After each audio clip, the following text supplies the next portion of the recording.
Víctor Ronquillo, buenas tardes. Hola Julio, buenas tardes, un abrazo para todos y obviamente qué bueno que estés transmitiendo de donde se puede, como dijiste, producciones con lo que se hay, mi querido Julio.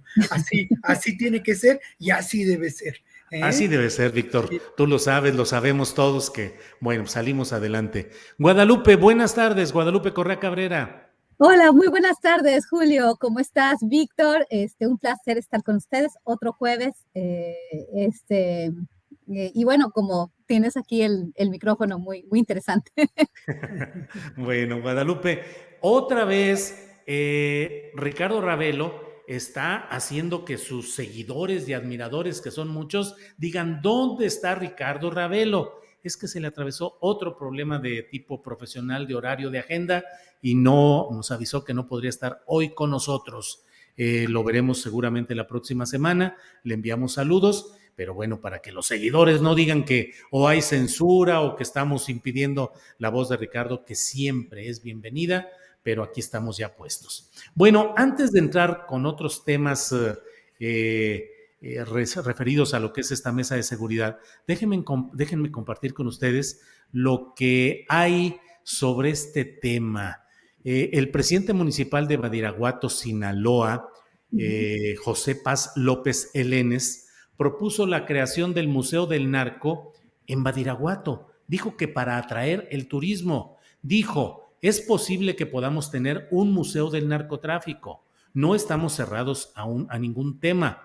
Aún no estoy seguro qué figuras se podrían encontrar. Escucharemos a los especialistas de los museos. Será una inversión. Sobre eso puse incluso un tuit que ahorita Andrés puede compartir, porque puse esto. La narcocultura es una realidad, espejo de lo que sucede en México, pero resulta aberrante que se esté construyendo en Badiraguato, Sinaloa, un museo del narco como obra pública, según ha anunciado el presidente municipal, José Paz López Elenes. Podría constituir apología del delito. ¿Qué opinas sobre este tema, Guadalupe Correa Cabrera?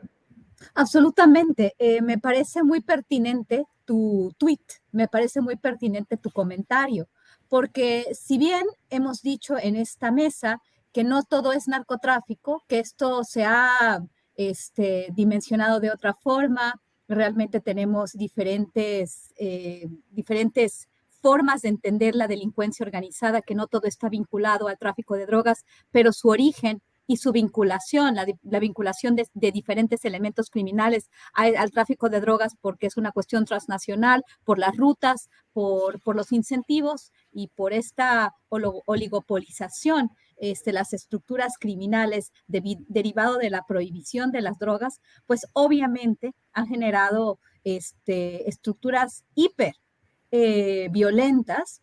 Esta violencia, esta actividad que claro que tiene que ver con el hecho de que la juventud, se le queda debiendo a la juventud en un país en el cual no se han generado hasta hoy las oportunidades. Y no estoy hablando de gobiernos en el particular, estoy hablando de un proceso en el cual hemos quedado de ver a los jóvenes que no se han atacado de raíz los problemas de desarrollo, pero sin embargo esto ataca a toda la sociedad en su conjunto, haciendo una apología del narco, haciendo un museo como si fuera esto parte de lo que es el mexicano. Creo que abonamos a esta narrativa perversa de los estadounidenses que quieren hacer ver que los mexicanos somos una cultura del narcotráfico, que el narcotráfico está en todo lo que hacemos, en todo lo que somos, e inclusive en nuestra historia. Y no solo eso, recuerdo cuando los Zetas empezaron a dejar cabezas, ¿no? Aquellos estadounidenses que hablaban de las cuestiones del narcotráfico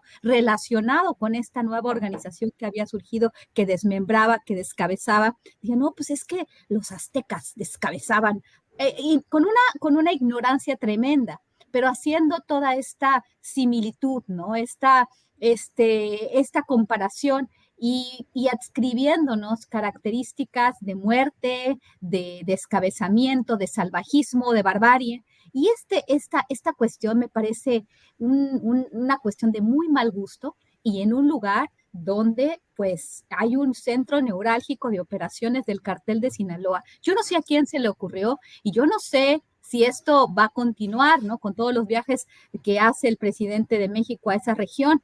Yo no sé de qué se trata esto, ¿no? Todos estamos como que abonando a la discusión como si todo esto fuera parte de la cultura del mexicano. Me parece tremendo esto, me parece muy, muy, muy desafortunado y deleznable.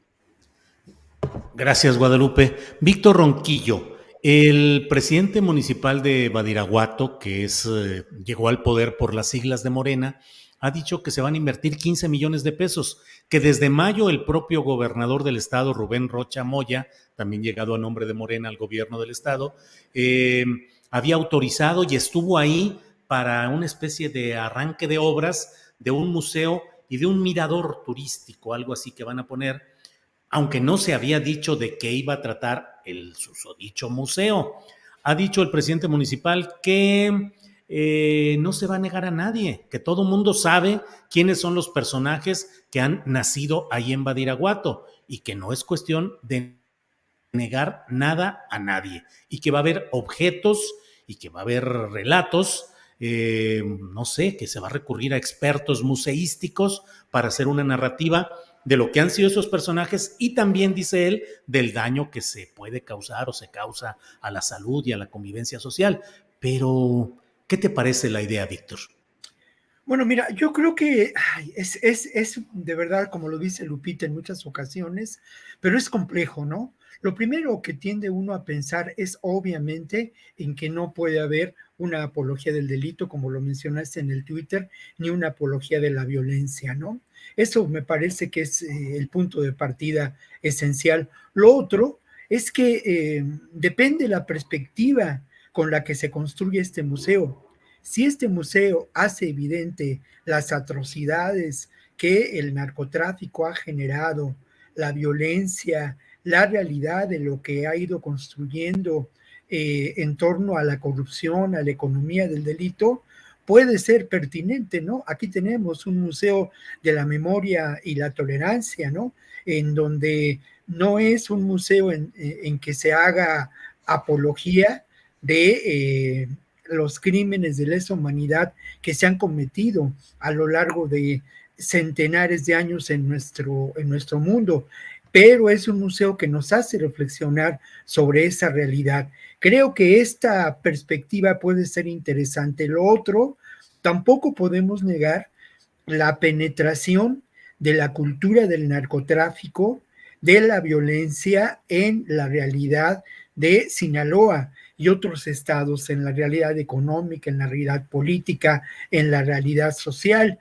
El aspirar a convertirse en una figura involucrada en el narcotráfico, en participar de su riqueza, en muchos sentidos, lamentablemente, ha sido un asunto de aspiraciones para muchas generaciones. Esto es terrible decirlo. Y por otro lado, tampoco podemos negar cómo la economía del delito en sus inicios fortaleció de manera determinante, gracias al negocio del narcotráfico, a economías de Guadalajara y de Culiacán. Esto tampoco lo podemos negar y es parte de la realidad. Lo otro, yo creo que expresiones como lo que ocurre con el Panteón Municipal de Culiacán son muy interesantes, ¿no? Este panteón con grandes mausoleos dedicados a los narcotraficantes, con expresiones de un, no lo sé cómo llamarlo, ¿no? Pero al final de cuentas es naif, es un arte singular. Y luego está lo otro, que también se ha trabajado ya mucho en ello, el tema de los narcocorridos, que lamentablemente cayeron en una enorme degradación y hoy en día no tienen la mínima cantidad letrística ni musical, pero son fenómenos sociales, ¿no? Y luego, más allá de ello, también habría que encontrar las referencias en la literatura, las referencias también en los medios de comunicación, como el cine, como el streaming y Netflix, en donde esta realidad del narcotráfico tiene pues expresiones, ¿no? Obviamente, desde mi punto de vista, expresiones que dejan mucho que desear, expresiones que lamentablemente siguen construyendo una mitología, pero es una mitología de la época, y esto también no podemos desecharlo, no podemos cerrar los ojos a esta realidad. Insisto mucho, ¿no? Hay un museo de memoria y tolerancia, hay también obras museísticas de otras características en Europa que reflexionan y nos hacen reflexionar sobre las atrocidades del nazismo en los mismos campos de concentración. Entonces, depende la perspectiva con la que se construya, porque al final de cuentas, insisto, ¿no? Este tema, pues es un tema que a lo largo de décadas a nosotros aquí presentes nos ha llevado a la reflexión, a la publicación de diferentes libros, y es un tema que de alguna manera tenemos que tratar. Bien, bien, bien, bien, gracias. Pues, Lupita, Guadalupe. Sí, yo quiero decir algo. Sí, adelante, a adelante. mí este tema sí me pone como muy, no sé cómo explicarlo. Mira, yo entiendo como dice Víctor, y entiendo, por ejemplo, cuando fui a Culiacán, donde está Malverde, ¿no? La tumba de Malverde, Sí. y entiendo lo que significa la capilla. narcocultura.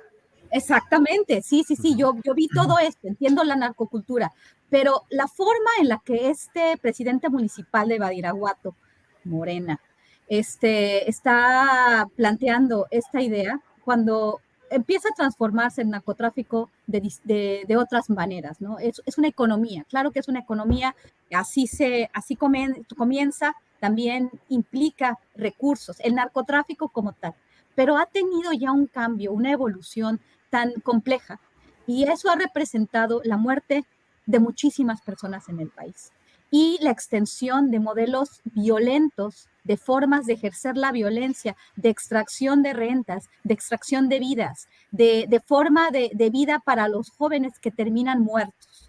O sea, lo que significa esto en el contexto de este presidente municipal que quiere presentarlo ni siquiera como una forma de expresión cultural en algún momento, o en algunas sociedades que vivieron a la par, ¿no? En el caso de Culiacán, de Sinaloa, de algunas ciudades en Sinaloa, lo entiendo en ese sentido, pero no es la visión que se le está dando, ni la forma en la que se está presentando.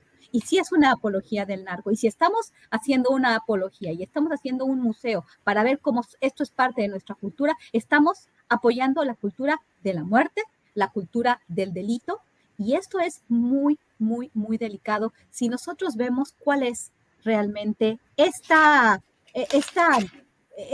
diálogo y esta presentación, ¿no? De lo que se va a querer hacer con este museo. Me parece hacerlo superficial, minimizar los riesgos, y me parece, como dije, muy desafortunado. Sí, gracias. Sí. Víctor. Sí, mira, yo solamente en relación a lo que dice Lupita con mucha razón, y yo veo el oportunismo político de este personaje, su falta de claridad en este propósito, pero creo que es un momento donde precisamente podríamos, algunos de nosotros dedicados a estos temas, sobre todo las personas que se dedican allá en la Universidad Autónoma de Sinaloa a reflexionar seriamente sobre esto, los periodistas podríamos hacernos presentes y exigir una visión particularmente interesante, una versión desde una perspectiva que analice el tema de fondo, que lo entienda y que de alguna manera aluda a lo contrario, ¿no? Aún nunca más la violencia, ¿no? Y bueno, aquí está lo que dice, lo voy a citar del Reforma, para mostrar el oportunismo político de este personaje y la ingenuidad, una ingenuidad de la que hay que dudar, porque realmente es una expresión por demás, si me permiten el término un poco clasista y racista, ladino, ¿no? Pero dice, no podemos negar nuestra historia, Tenemos que reconocerla y sobre esa base vamos a trabajar, ¿ok? Sobre esa historia. Vamos a ver qué tenemos que decir, qué vale la pena decir y cómo decirlo. Es posible que podamos tener un museo de narcotráfico. No estamos cerrados a ningún tema. Todos los temas vamos a escuchar. Bueno, pues ahí está, ¿no? Entonces, ¿qué vamos a tener? Una versión de narcocorrido y de apología de la violencia, como ocurre con los narcocorridos actuales de los grupos que cada vez son más y cada vez son malos, o vamos a tener la posibilidad de la construcción de un espacio donde se reflexione sobre esta realidad. Es el momento, ¿no? También de generar por ahí una discusión.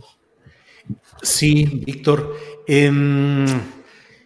Ahora, a mí se me hace que un museo crítico del narco en Badiraguato no dura 24 horas, digo, No. en el momento en el que...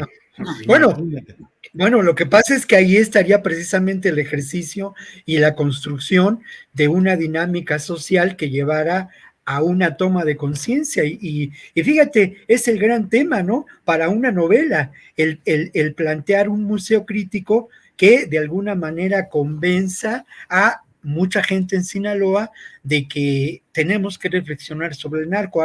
Ahora ojo, yo creo que el gran tema y uno de los graves problemas, como ya lo decíamos en muchas ocasiones, tiene que ver con el prohibicionismo, ¿no? Y es ahí uno de los espacios de reflexión. Lo otro, tampoco podemos negar, y eso de manera entrecomillada, porque al final de cuentas la gestión de estos varones del narco ha sido la gestión en términos reales de la gobernanza de los señores feudales, los beneficios que han llevado económicamente a comunidades total de la violencia, ¿no? Lo mismo en Michoacán.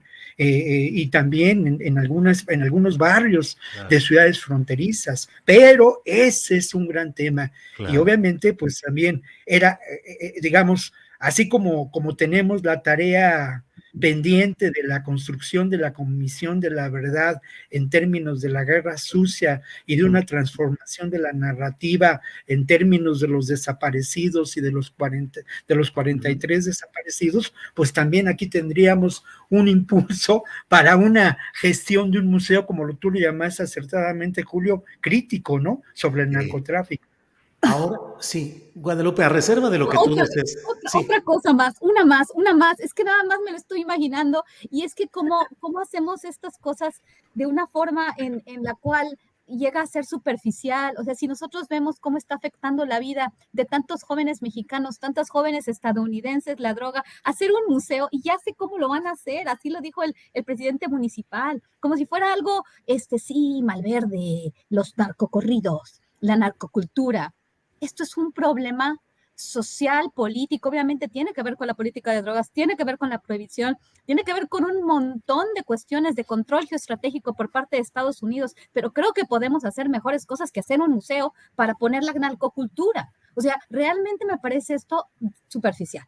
Y con las consecuencias de la juventud, de las personas que las consumen, tremendas. O sea, por favor, hemos visto lo que sucede en Kensington, hemos visto lo que sucede en la Tercera Avenida en Washington, en muchas ciudades de la Unión Americana, y es tremendo, y en las nuestras mismas. Ya estamos llenándonos de droga, y eso es complicado, ¿no? Para hacer un buen trabajo, mejor ayuda, estos recursos los gastamos en hacer campañas de salud pública, en arreglar el problema de otra forma. Creo que el museo no tiene mucho que ofrecer, en mi opinión. Claro. Sí, oye, una última cosa en relación a ello, mi querido Julio. Se me escapa el dato de manera concreta, pero hace ya algunos 15 o 20 años, el Ejército construyó un museo en relación al propio Museo del Ejército, donde había una zona destinada al narcotráfico, y se exhibían las armas, se exhibían las joyas, se exhibían las fotos de los autos, de las mansiones, de una manera bastante, ¿cómo decirlo?, ingenua, pero también espectacular, ¿eh? Esas armas producto de la violencia, del terror impuesto, con cachas de oro labradas, con incrustaciones de joyas preciosas. Era brutal esa exhibición. Y bueno, eso alude también a lo que yo mencionaba como esta mitología, ¿no? Del narco, de la que vemos constantemente expresiones en Netflix.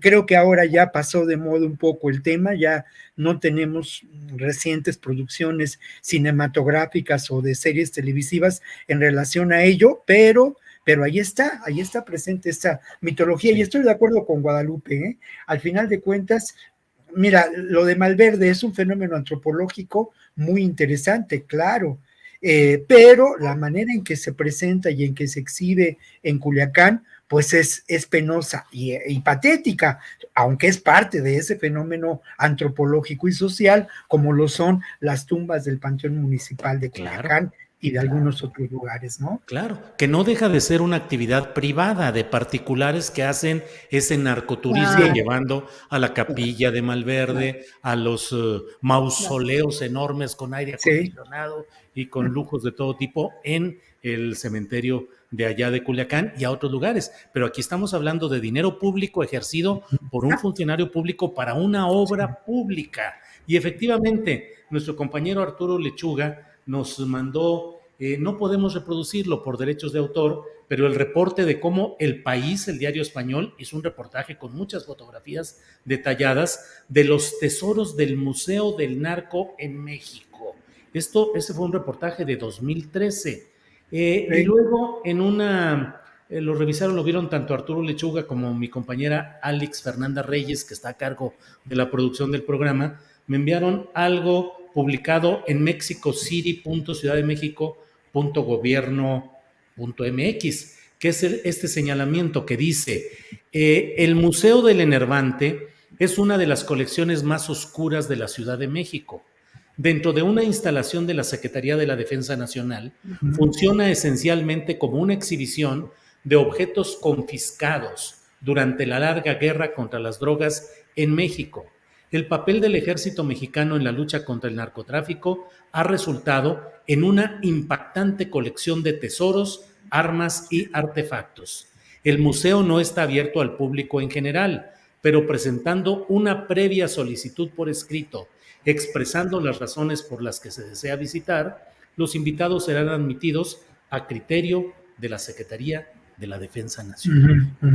Nosotros lo grabamos, grabamos eso. Yo creo que fue con Multivisión con quien grabamos e hicimos el reportaje. Obviamente, a lo mejor con un poco de suerte se puede encontrar en YouTube parte de esa historia. Nosotros lo grabamos. Lo que no recuerdo es si estaba en la Secretaría de Defensa o estaba por acá, por Churubusco. Eso estaba tratando de recordar, ¿no? Son muchos años, muchas historias, muchos reportajes, ¿no? Guadalupe, pues ya tienes un recorrido pendiente para cuando estés por acá, por la Ciudad de México, ir a ver el tesoro de los narcos en la Ciudad de México.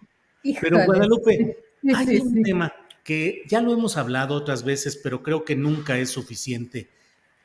¿Cómo se puede?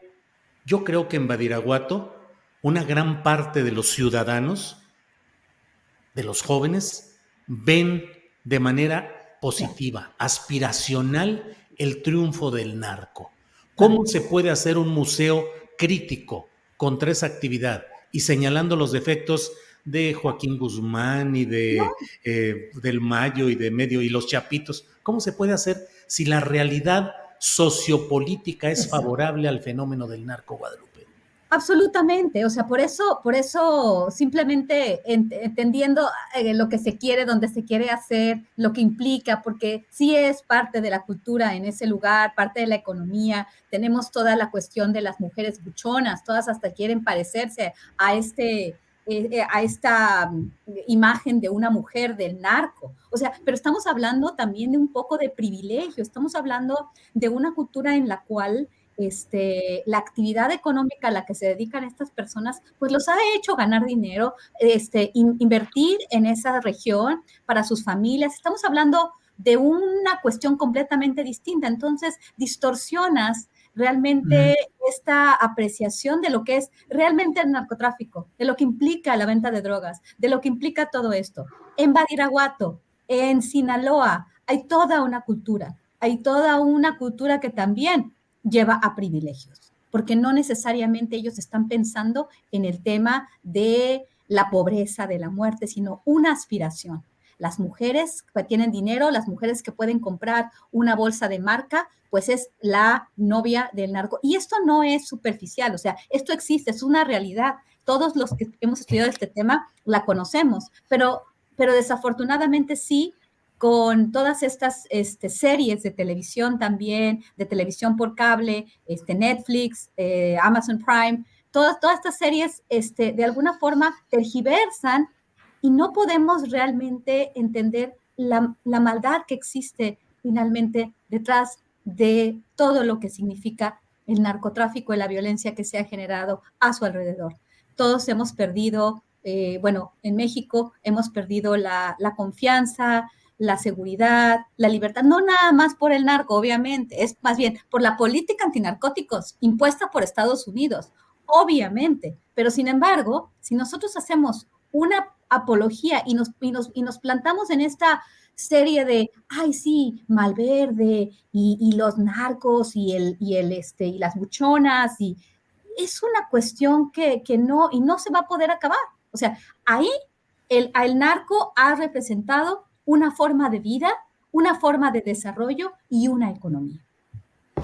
Bien, Guadalupe. María Guzmán nos dice, por acá, tanto joven a todo volumen con sus narcocorridos en las calles y qué digo en reuniones y fiestas. Y también ya se ve muchas jóvenes todas operadas. Y hay varios comentarios acerca de las narcoseries en Netflix, las películas, todo lo que ha sido esta narrativa relacionada con este asunto. Víctor, a reserva del, como siempre, ustedes pueden abordar el tema con la extensión que quieran, pero también, ¿o quieres decir algo, Víctor? Bueno, solamente quisiera mencionar y reafirmar eso, ¿eh?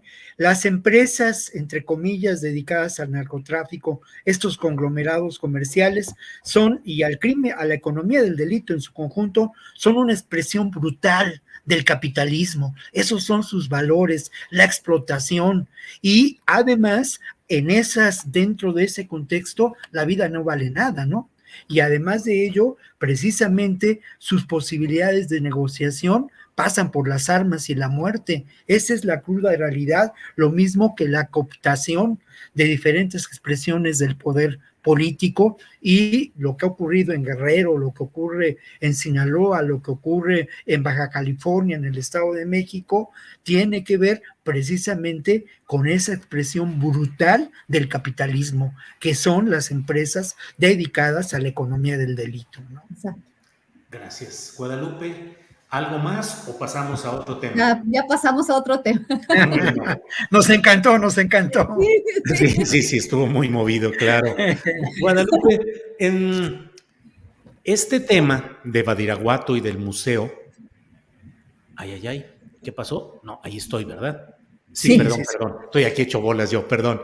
Este tema de Badiraguato y del museo, pues se inscribe en una discusión en la cual los opositores al presidente López Obrador aseguran que tiene pactos con el narco, específicamente con el cártel de Sinaloa. Y aunque no estuvo en Badiraguato esta ocasión, pues se asegura que fue para firmar pactos y demás cosas. Sin embargo, el propio presidente llegó a decir, en relación con un columnista y conductor de programas electrónicos, que si le probaban que él tuviera algún tipo de relación con un grupo del crimen organizado, que él renunciaría. ¿Qué opinas de lo que ha dicho el presidente López Obrador y de esa campaña que pretende asociarlo con grupos del crimen organizado, Guadalupe? Sí, claro, Julio. Bueno, pues esta campaña empezó, ¿no? Desde que se dieron cuenta que podían usar cualquier tipo de imagen básica y utilizando un símil grotesco, ¿no? Cuando Andrés Manuel le da la mano a la mamá de Joaquín El Chapo Guzmán, ¿no? Y entonces, bueno, se les hizo se les hizo agua a la boca, ¿no? Y entonces se la pasaban diciendo eso, cada elección que se da en cada año, ¿no? Desde 2018, pues siempre el narco está vinculado a las elecciones. y todo, y luego, bueno, vuelven también una serie también de reporteros, de analistas, pues asegurando, ¿no? En base a cuestiones que no se pueden probar, como Anabel Hernández, la periodista Anabel Hernández, que le preguntan hace poco en una ocasión que pues dónde están las pruebas que vinculan a Andrés Manuel López Obrador con el narcotráfico, y se refiere precisamente a este saludo a la mamá de Joaquín El Chapo Guzmán. Creo que no existen evidencias, no existen pruebas de esta relación entre el gobierno federal y el narcotráfico, entre el gobierno de Andrés Manuel López Obrador y el narcotráfico. Obviamente es también el sueño mojado de los estadounidenses encontrar esta relación como supuestamente se encontró durante el sexenio de Felipe Calderón Hinojosa, debido a que su hombre fuerte, Genaro García Luna, está preso en los Estados Unidos en una cárcel de máxima seguridad en Nueva York por supuestos vínculos directos con el cartel de Sinaloa, quien le daba dinero a manos llenas para buscar protección. Un hombre que trabajó muy cerca de ellos, que inclusive le dieron la green card y le iban a dar, bueno, estaba en camino a la nacionalización, termina siendo el ejemplo de por qué los mexicanos todos son narcos. ¿Y cuál fue la responsabilidad entonces del presidente en ese momento? Eso es lo que estamos viendo todo el tiempo y acusaciones, pero no tenemos todavía ninguna evidencia. Es más, todavía no hemos visto las evidencias de Genaro García Luna. Queremos ver esas evidencias porque si supuestamente se va al juicio que supuestamente se tiene que dar, aunque ya estoy dudando y siempre lo he dudado, porque va a ser tras bambalinas o porque no las tienen, porque supuestamente tienen muchas pruebas, o porque entre esas pruebas también están vinculando a autoridades estadounidenses de todos niveles hasta el más alto, no lo sabemos. Pero también los estadounidenses querían pues juzgar al hombre fuerte de la seguridad durante el sexenio de Enrique Peña Nieto, el general Cienfuegos. Entonces, tenemos esta idea, ¿no? Y esta idea que se construye a partir de las series de Netflix, a partir de estos juicios que se dan por parte del Departamento de Justicia, toda esa narrativa se va reforzando. Tenemos la narrativa, bueno, tenemos el caso. Y esto lo retoma, por ejemplo, la plataforma Vice, que es bien interesante cómo cada uno, el juicio del Chapo, todo lo que se relaciona con García Luna, ellos van dándole un seguimiento que va aparejado de las series de Netflix, ¿no? Y que se va generando esta narrativa de que en México, pues hasta las estructuras de más arriba, pues están vinculadas con el narcotráfico. En el caso de Andrés Manuel López Obrador, pareciera ser que él está muy seguro de que él no tiene vínculos con el narcotráfico, como también en su momento lo estuvo Felipe Calderón Hinojosa. En este momento no tenemos ni una sola evidencia que vincule al presidente de México con el narcotráfico. Que yo sepa, no hay ninguna. Obviamente, personajes como Anabel Hernández aseguran, y otros periodistas aseguran esta relación, pero la aseguran sin dar ninguna evidencia. Entonces, yo hasta no creer, hasta que no existan las pruebas, voy a poder decir algo, y como dice el presidente, si la encuentran, pues él renuncia. Pues que no se le haga la boca chicharrón, ¿no? Bien, Guadalupe, así es. Víctor Ronquillo, ¿qué opinas de este tema, de las acusaciones de alianza o entendimientos o pactos del gobierno del presidente López Obrador con grupos del crimen organizado y la apuesta que hizo, pues específicamente a Sergio Sarmiento? Víctor Ronquillo. Bueno, para empezar, yo debo decir que sí, es un momento de tomar posiciones, de ser radical. Es un momento de tender puentes. Mi posición, y además así lo he expresado a lo largo, pues ¿cuánto llevaremos, Julio, compartiendo este maravilloso espacio? 2 años, no sé cuánto. Ha sido muy grato, pero a lo largo de estos años yo he manifestado claramente mi posición. Obviamente, mi perspectiva política personal en la que comprometo mi trabajo y mi vida es una perspectiva de izquierda y tiendo puentes con la Cuarta Transformación sin lugar a dudas, pero eso no ha evitado tener una perspectiva crítica, reflexiva de lo que acontece en muchos temas aquí expresamente en esta mesa, en temas de seguridad, en temas sociales, en temas de defensa de los derechos humanos, ¿no? Y creo que, bueno, la persona de la que hablamos es el mismo que era un peligro para México, ¿no? es el mismo que hace 2 años fue considerado pues algo así como un personaje ya fuera de sí, que llevaba a este país a la deriva. Recuerden ustedes aquellas cartas publicadas, firmadas por muchos intelectuales al uso y al modo. Lamentablemente, los hechos confirman que se trata de una realidad en la que nos encontramos en una guerra ideológica. Así es, esto es una guerra ideológica. Y obviamente en esa guerra ideológica uno tiene que tomar partido, sin dejar de lado sus precisiones, sus reflexiones, su formación, su subjetividad, sus principios y su perspectiva del mundo y del México que aspiramos a construir. Pero estamos en esa guerra ideológica y estos hechos tienen que ver con distintos momentos donde la oposición al actual gobierno que busca llevar adelante una transformación se han expresado de una manera bastante patética, y uno recuerda al gobernador de Michoacán sentado en su banquito esperando que le dieran espacio en la mañanera, cuando el hombre dispuso de muchos recursos para tener entrevistas de más de media hora en Radio Fórmula. ¿Cuánto cuesta eso? ¿A qué favores estaba respondiendo? En fin, pero esto es parte de esa realidad. Lo otro, ¿no? Uno recuerda a estos 3 amigos, y no los del cine, ¿no? A estos 3 amigos, a lo que queda del PRD, al presidente del PAN, Marquititos, ¿no? Y al otro personaje, ¿no? El forzudo del PRI, el Alito Moreno, ¿no? Allá en la OEA entregando las supuestas pruebas y denunciando la intromisión del narcotráfico en las elecciones del 2021. Es francamente una realidad, y con ello se busca crear irritación social, desestabilizar al gobierno. Lamentablemente, es preocupante porque no solamente se trata de declaraciones, de acusaciones, de dimes y diretes en los medios. Ya hay lamentablemente hechos que podemos considerar parte de intentos de generar una irritación social a partir de la violencia, de procesos de desestabilización en los que lamentablemente podemos encontrar evidencias, por lo menos percibir hechos que nos hacen pensar en cómo la vinculación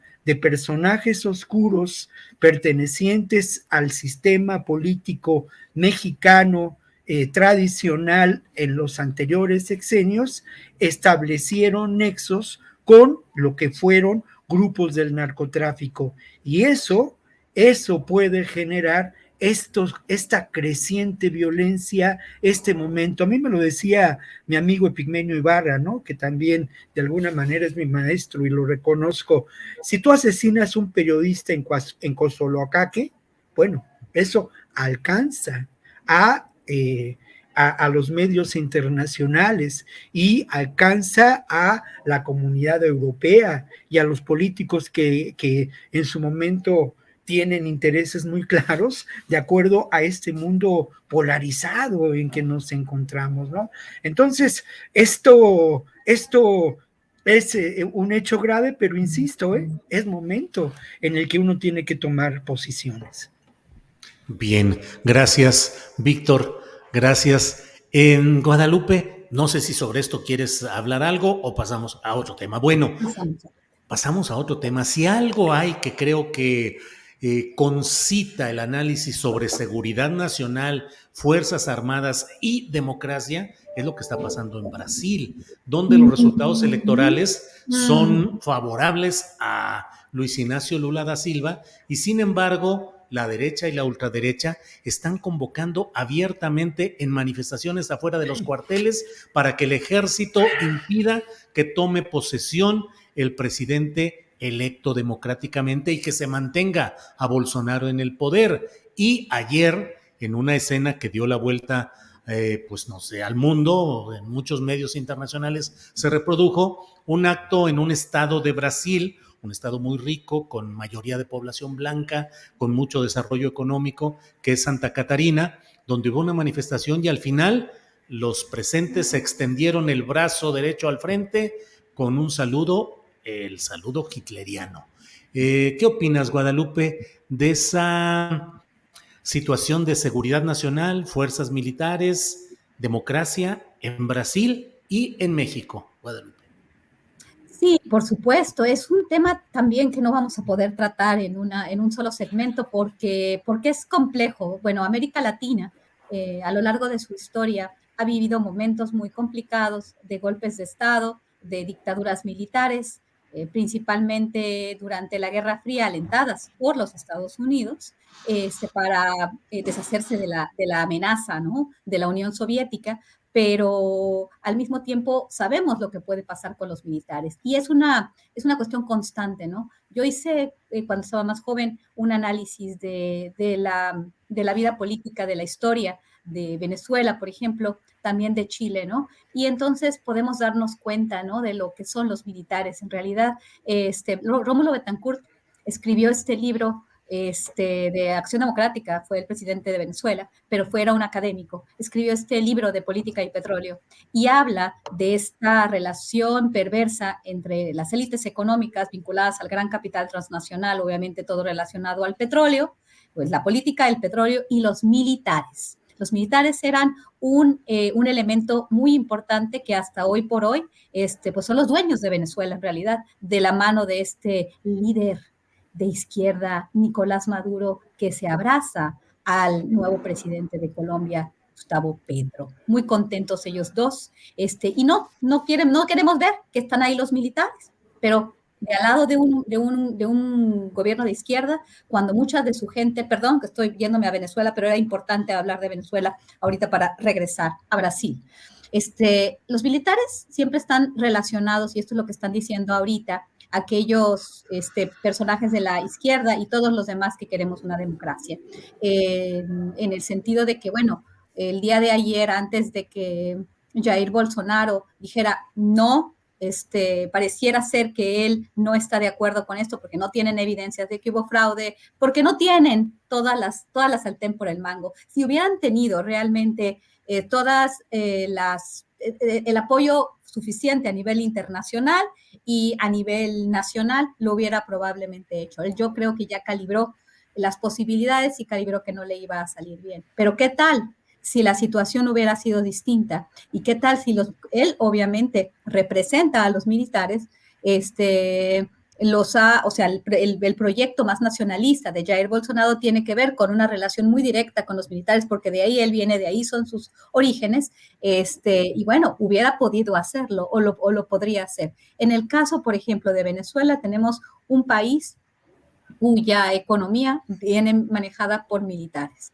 Y bueno, a reserva de toda la crisis económica que lleva a las personas a salir de sus casas, como lo hemos visto, todo el problema migratorio, la crisis, la gran crisis económica que obviamente encuentra una forma de salir, de escapar, una válvula de escape en las remesas, en la migración indocumentada, esclava.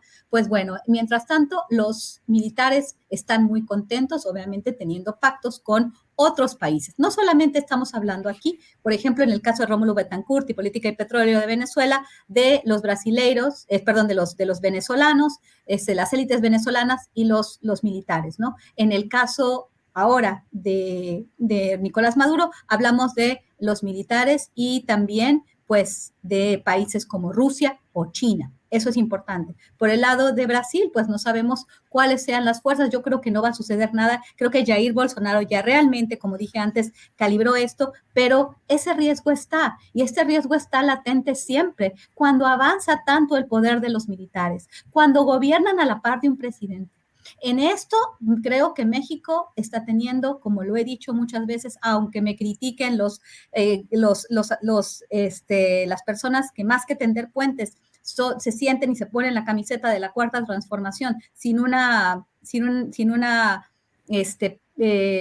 característica crítica, bueno, independientemente, hacia allá vamos, hacia el poder de que una sola persona, y no estoy hablando de Andrés Manuel López Obrador, estoy hablando de quien llegue, si llega la señora Sheinbaum o llega alguien más de la oposición, dependiendo de qué es lo que pase, porque también hay problemas, magnicidios, que tienden a poner las cosas de diferentes maneras, ¿no? No sabemos quién va a llegar a la presidencia en 2024, en 2030, y van a continuar gobernando con el ejército, entonces van a poder hacer lo que quieren y dar un golpe de Estado, como ha sucedido en muchas otras ocasiones en la historia de América Latina, no solamente durante la Guerra Fría. Yo creo que tenemos que plantearnos esa posibilidad, y cómo van las cosas, cómo van avanzando los militares, controlando las rutas migratorias, los puertos, las aduanas, toda la seguridad pública, hasta, pues, yo creo que ya va a ser bancos, ¿no? Sí, las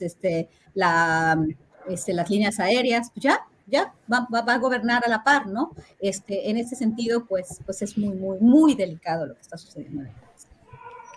Bien, Guadalupe. Víctor Ronquillo, sobre este tema, ¿qué opinas de seguridad nacional, Fuerzas Armadas, empoderamiento de Fuerzas Armadas, democracia, tanto en Brasil como en México, Víctor?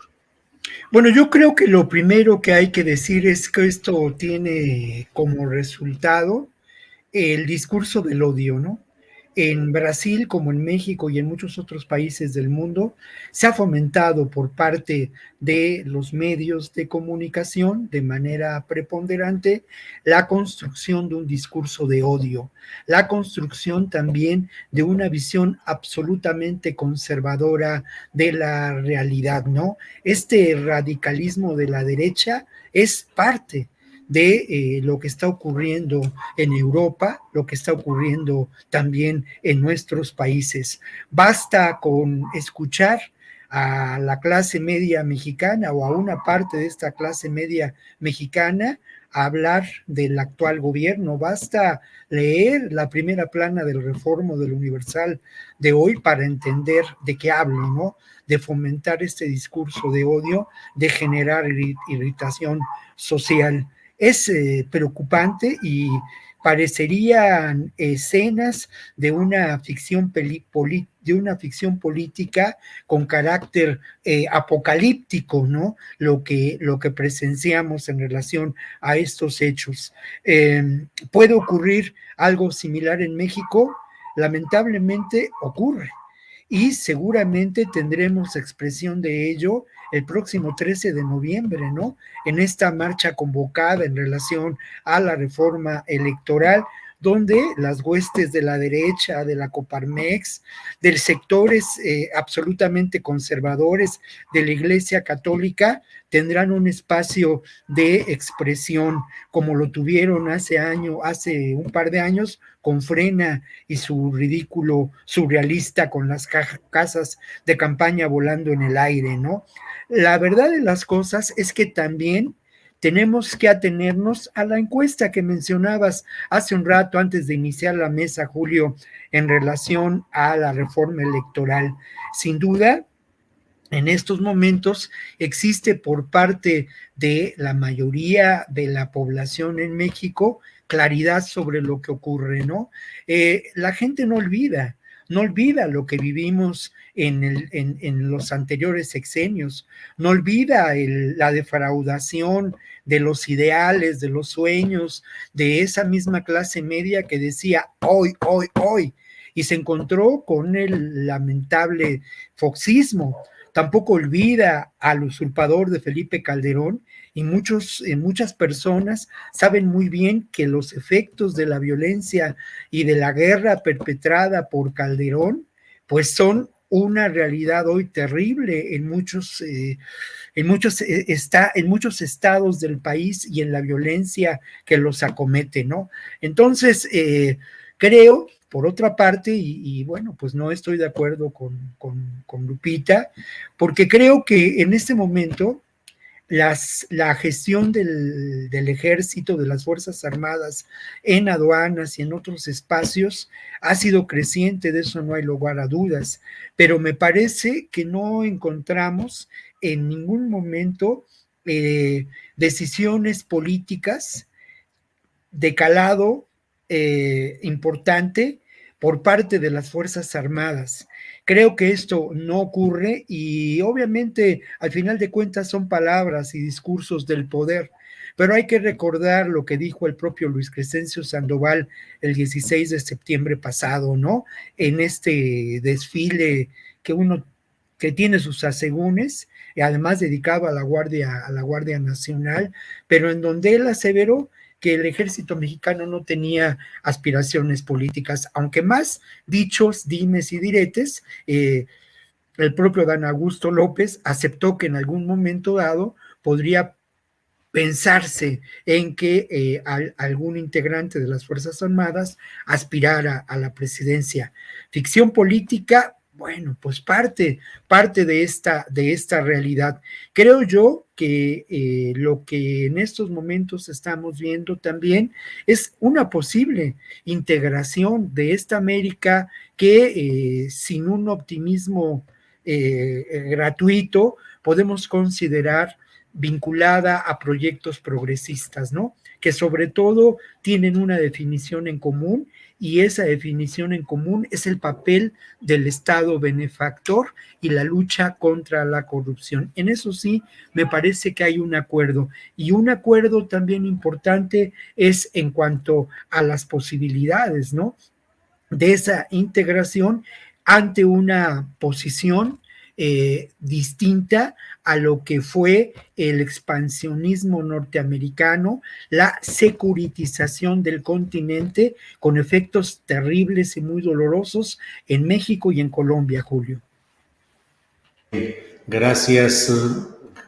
Gracias, Víctor. Son las 2 de la tarde con 53 minutos. Nos queda espacio para una última intervención. Guadalupe Correa Cabrera, hay muchos temas, desde los cárteles mexicanos, el de Jalisco, que está creando una conmoción en Ecuador, donde se ha decretado incluso estado de sitio, pero de todo hay, los señalamientos en México respecto a Felipe Calderón, investigaciones o no, denuncias sí, cuáles, en fin, el tema que tú desees, Guadalupe, en esta parte final, por favor. Sí, yo lo que quiero es hablar un poco, ¿no? De lo que decía Víctor, ¿no? De esta cuestión de la patria grande y de toda América Unida, los gobiernos progresistas de América Latina. Yo creo que es un poco prematuro para cantar victoria en relación a este progresismo. Hay que también entender lo que es progresía. No es una cuestión de izquierdas y de redistribución y de lucha de clases. La progresía es de progreso. La era progresista en Estados Unidos era un vínculo con la tecnología y el avance. El avance tecnológico es la progresía. Y la progresía, los valores de la progresía son exactamente lo que nos van a llevar hacia un avance tecnológico y hacia una era transhumanista. Entonces hay que entender muy bien de qué estamos hablando. Y este tema de la patria grande, este tema del gran proyecto bolivariano, pues también está dentro de los planes de esta gran élite económica, de esta gran élite financiera. Tener a la patria grande como aliada, del lado también de los militares, es conveniente. Y hay que ver que no necesariamente todo lo que le huele a algún grupo a extrema derecha, simplemente estamos hablando de lo malo, porque estoy hablando también del señor Nicolás Maduro, que los progresistas lo consideran como un amigo. La corrupción que ha prevalecido ahí, claro, que no podemos olvidar de las sanciones de los Estados Unidos, lo que le han hecho al pueblo venezolano, pero no ha sido mejor el gobierno con sus ciudadanos y ha utilizado esta válvula de escape de la migración para poder continuar y para poder seguir saqueando los recursos. Hay que hablar también con venezolanos. ¿Por qué? Porque no se trata de tener este sueño de las izquierdas, este sueño de la patria grande, sin entender lo que podría significar la patria grande y el sector financiero, lo importante que sería la creación de monedas cripto por parte de gobiernos en la patria grande para poder tener realmente un control sobre las personas, sobre nuestras libertades y sobre los pasos que podemos tener. Es algo muy complicado que sería bueno seguirlo analizando. Bueno, porque todo esto está bajo también la perspectiva de Naciones Unidas, la perspectiva de estos grandes capitales, de estos grandes hombres del capital que están colocados, ¿no?, en las instituciones financieras y en las instituciones internacionales, incluyendo las Naciones Unidas. Gracias, Guadalupe. Víctor, lo que quieras en esta parte final, por favor. Bueno, creo que, mira, hay otro apunte que tenía en relación a qué amenaza, ¿no? A estos gobiernos progresistas con una perspectiva política y económica de izquierda, ¿no? ¿Qué amenaza a estos grupos? Bueno, pues evidentemente lo que pueden considerarse los grupos de derecha conservadores, las élites de cada uno de los países, ¿no? Pero también los amenaza lo que podemos considerar el establishment norteamericano, ¿no? Este grupo, este complejo militar industrial que ha generado una política de securitización en el continente americano. Y una acechanza que es enormemente preocupante y de la que no se habla es sin duda la que significa la economía del delito y los grupos del crimen organizado que se benefician de ella. Lo que vimos en Ecuador es un ejemplo de la realidad de las transnacionales del crimen, ¿no? Ahora, estas transnacionales del crimen establecen vínculos de manera evidente con grupos de derecha, indudablemente también, y esto lo hemos conocido con grupos y con organizaciones de izquierda, pero es evidente que estos grupos, en términos de su definición fundamental como expresiones del capitalismo más brutal y acabado, sus vínculos son con quienes pretenden perpetrar perdón, más que perpetrar, perpetuar este estado de cosas en el que nos encontramos, no solamente en México ni en el continente, sino a nivel mundial. Entonces, la acechanza de estos grupos del crimen organizado, beneficiarios de las transnacionales que manejan la economía del delito a nivel continental, a estos grupos, a estos gobiernos, es una evidencia y lo vemos de manera muy clara en lo que ocurre en distintas regiones de nuestro país, Julio. Bien, bien, Víctor, pues muchas gracias. Ha sido una mesa intensa. Me da mucho gusto que podamos expresar nuestros puntos de vista con la claridad, la definición con la que estamos, con la que lo hacemos siempre, y hoy particularmente ha estado muy intensa esta mesa. Así es que, Guadalupe, a reserva de lo que desees agregar, darte las gracias por esta ocasión. Tu micrófono, Guadalupe.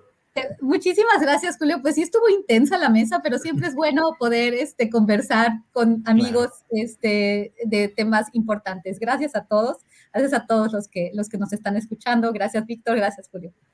Gracias, Guadalupe. Sí, además, pues teníamos que hacer un esfuerzo para suplir la ausencia de Ricardo Ravelo, que obviamente en el chat dicen, bueno, falta Ravelo, y a qué horas la voz de Ravelo, así es que tuvimos que hacer un esfuerzo extra. Víctor, gracias Claro. y buenas tardes. Apuntando a eso, a mí me hubiera gustado conocer la perspectiva histórica que tiene Ricardo sobre, por ejemplo, esta historia de del Museo del Narco. Seguramente nos hubiera dado datos muy precisos de este otro espacio que tiene la Secretaría de la Defensa en relación a ello. Seguramente nos hubiera dado esa información, por ejemplo, ¿no? Creo que, pues eso, lo extrañamos sin duda y es una perspectiva la suya distinta a la mía, por supuesto, en muchas ocasiones, pero es una perspectiva que enriquece sobre todo a quienes nos escuchan, ¿no? Y participan con nosotros en esta reflexión que tratamos de llevar adelante gracias a este espacio, mi querido Julio, que yo insisto, el agradecido soy yo y tú has construido pues con pura voluntad, como se hacen las buenas cosas en la vida, mi querido Julio. Por tal motivo y sin razón alguna, te mando un abrazo, mi querido amigo, un abrazo extensivo para Lupita y el agradecimiento para las personas que nos han escuchado esta tarde. Igual, abrazo y reconocimiento. Nos vemos la próxima semana. Hasta luego. Gracias.